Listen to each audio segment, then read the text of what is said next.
தொலைக்காட்சிகளில் ஆபாச காட்சிகள் இடம்பெறுவது குறித்து நடவடிக்கை எடுக்க கோரி தொடரப்பட்ட வழக்கில் நடுவண் அரசுக்கு அறிவிக்கை அனுப்ப சென்னை உயர்நீதிமன்றம் ஆணையிட்டுள்ளது.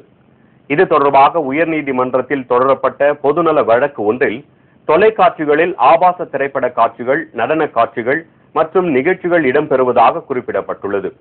இதனால் குழந்தைகளின் மனம் பெரிதும் பாதிக்கப்படுவதுடன் கலாச்சார சீரழிவு ஏற்படுவதாகவும் புகார் தெரிவிக்கப்பட்டுள்ளது. இதனால் தொலைக்காட்சி நிகழ்ச்சிகளை நெறிப்படுத்த நடுவண் அரசுக்கு ஆணையிட வேண்டும் என்றும் அந்த மனுவில் கூறப்பட்டிருந்தது.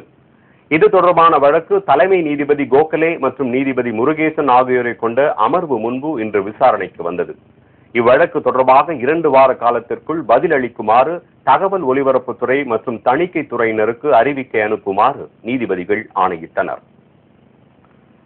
சென்னை வானூர்தி நிலைய விரிவாக்கத்திற்காக குடியிருப்பு நிலங்களை கையகப்படுத்துவதை கைவிடக் கோரி காஞ்சிபுரத்தில் அதிமுகவினர் இன்று கண்டன ஆர்ப்பாட்டத்தில் ஈடுபட்டனர்.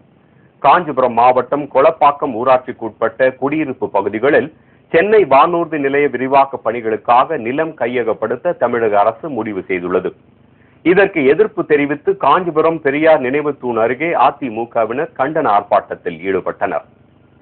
சென்னை விமான நிலைய விரிவாக்கத்திற்காக கிட்டத்தட்ட 1070 ஏக்கர் நிலம் முன்பே கையகப்படுத்தப்பட்டிருக்கிறது. இப்போது புதிதாக அந்த ரன்வே அமைப்பதற்காக, விளக்குகள் அமைப்பதற்காக 40 ஏக்கர் நிலம் எடுக்கப்படுவதால் 1500 குடும்பங்களும் 10,000 பேரும் பாதிக்கப்படுகின்றார்கள். நிலம் கையகப்படுத்தப்பட்டால் அப்பகுதியில் வசிக்கும் ஆயிரக்கணக்கான மக்கள் வீடுகளை இழக்கும் ஆபத்து ஏற்பட்டுள்ளதால் இந்த முயற்சியை தமிழக அரசு உடனடியாக கைவிட வேண்டும் எனவும் ஆர்ப்பாட்டத்தில் வலியுறுத்தப்பட்டது. சட்டப்பேரவை உறுப்பினர்களுக்கு இலவச வீட்டுமனை வழங்கும் திட்டம் எதுவும் இல்லை என உயர்நீதிமன்றத்தில் தமிழக அரசு தெரிவித்துள்ளது. கடந்த சட்டப்பேரவை கூட்டத்தொடரில் பேரவை உறுப்பினர்களுக்கு இலவச வீட்டுமனை மற்றும் ஊதிய உயர்வு வழங்கப் போவதாக தமிழக அரசு அறிவித்தது. இதனை எதிர்த்து சென்னை உயர்நீதிமன்றத்தில் பொதுநல வழக்கு ஒன்று தாக்கல் செய்யப்பட்டது. இந்த வழக்கு தலைமை நீதிபதி கோகலே, நீதிபதி முருகேசன் ஆகியோர் கொண்ட அமர்வு முன்பு இன்று விசாரணைக்கு வந்தது. அப்போது அரசு தரப்பு வழக்குரைஞர் ராஜா கலிஃபுல்லா சட்டப்பேரவை உறுப்பினர்களுக்கு இலவச வீட்டுமனை வழங்கும் திட்டம் எதுவும் தமிழக அரசிடம் இல்லை என்று கூறினார். இதையடுத்து இவ்வழக்கில் தீர்ப்பு வழங்கிய நீதிபதிகள் சட்டப்பேரவை உறுப்பினர்களுக்கு ஊதிய உயர்வு வழங்குவது தமிழக அரசின் கொள்கை முடிவு என்றும் அதில் நீதிமன்றம் தலையிட முடியாது என்றும் தெரிவித்தனர். பின்னர் இம்மனுவை நீதிபதிகள் தள்ளுபடி செய்தனர். கோவையில் தண்ணீர் சரக்குந்து மோதி 3 வயது சிறுமி உள்ளிட்ட 4 பேர் இறந்த நிகழ்வு தொடர்பாக 2 பேர் கைது செய்யப்பட்டுள்ளனர். கோவை கண்ணப்பன் நகர் பகுதியில் தண்ணீர் ஏற்றிச் சென்ற சரக்குந்து ஒன்று இன்று காலை திடீரென கட்டுப்பாட்டை இழந்து தாறுமாறாக ஓடியது.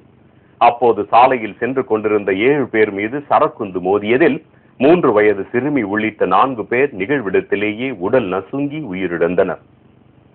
கோவில் வாட்டர் சப்ளை வண்டி எங்கேருந்து வந்தது, பிரேக் பிடிக்காம ஸ்பீடு பிரேக்கில் அப்படியே கண்ட்ரோல் பண்ண முடியாமல் கொண்டாந்து உள்ளே கொண்டாந்து அடிச்சிட்டாப்புல. அப்படியே பஸ் ஸ்டாப்பில் எல்லாம் நின்றுட்டு இருந்தாங்க. அம்மா, குழந்தை, 2 பேர் அடிச்சிட்டாங்க. காயமடைந்த 3 பேர் கோவை அரசு மருத்துவமனையில் சிகிச்சைக்காக அனுமதிக்கப்பட்டனர். இவ்விபத்து குறித்து வழக்கு பதிவு செய்த ரத்தினபுரி காவல்துறையினர் சரக்குந்து உரிமையாளர் மற்றும் ஓட்டுநர் இருவரையும் கைது செய்துள்ளனர். நீலகிரி மாவட்டம் உதகையில் பிள்ளையார் ஊர்வலத்தின் போது இரு சமூகத்தினரிடையே மோதல் ஏற்பட்டதால் காவல்துறையினர் தடியடி நடத்தினர். உதகையில் இன்று பிள்ளையார் சிலைகளை எடுத்துக்கொண்டு ஊர்வலமாக சென்றனர். அவர்கள் அங்கிருந்த பள்ளிவாசல் வழியாக செல்ல முயற்சித்த போது அதற்கு மற்றொரு தரப்பினர் எதிர்ப்பு தெரிவித்துள்ளனர். இதைத் தொடர்ந்து இரு தரப்பினரிடையே மோதல் ஏற்பட்டது. அப்போது இரு தரப்பினரும் கல்வீச்சில் ஈடுபட்டதால் காவல்துறையினர் அவர்கள் மீது தடியடி நடத்தி கலைத்தனர்.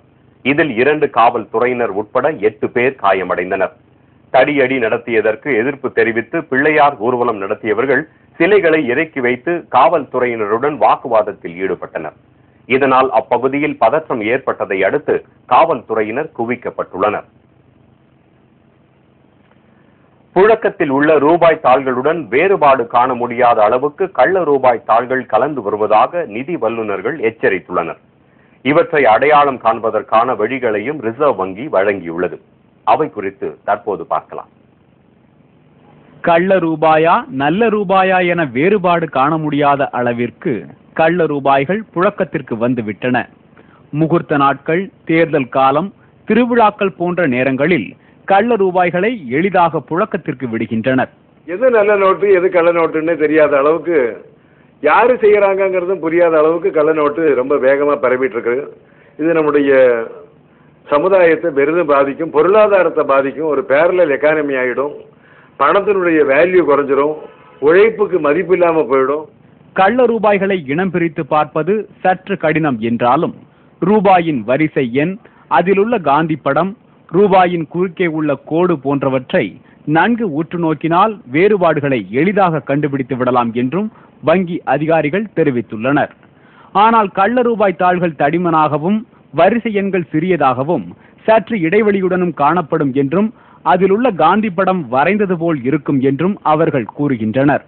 சில மாதங்களுக்கு முன்பு ஆன்டெக்ஸ் பிளஸ் காட்டினால் 345 1000 ரூபாய் நோட்டுகள் இந்த 2 வரிசைகளிலும் 2AQ 8AC என்ற 2 வரிசைகளும் கைப்பற்றப்பட்டன. சற்று காலமாக புழக்கத்தில் இருக்கின்றன. எனவே இந்த 2 வரிசைகளிலும் உள்ள நோட்டுகளை பொதுமக்கள் கவனித்து வாங்குமாறு கேட்டுக்கொள்கிறார்கள்.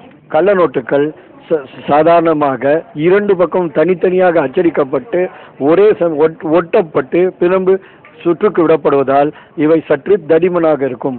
குறிப்பாக ஜெராக்ஸ் எடுக்கக்கூடிய நோட்டுகளில் முன்பகுதியும் பின்பகுதியும் வழவழப்புடன் இருக்கும். 1000 ரூபாய் தாள்களில் 2AQ 8AC போன்ற வரிசை எண்களில் கள்ள ரூபாய் தாள்கள் அதிகமாக ஊடுருவி இருப்பதாக ரிசர்வ் வங்கி எச்சரித்துள்ளது. 1000 ரூபாய் தாள்களை வாங்குவோர் கவனமாக இருக்குமாறும் எச்சரிக்கப்பட்டுள்ளது. இதுபோன்ற குற்றங்களில் ஈடுபடுபவர்களுக்கு சட்டத்தின்படி கடுமையான தண்டனைகள் வழங்கப்படும் என்றாலும் விழிப்புணர்வுடன் மக்கள் செயல்பட்டால்தான் அவர்களின் உடைமை வீணாகாமல் பாதுகாக்க முடியும் என்பது உறுதி.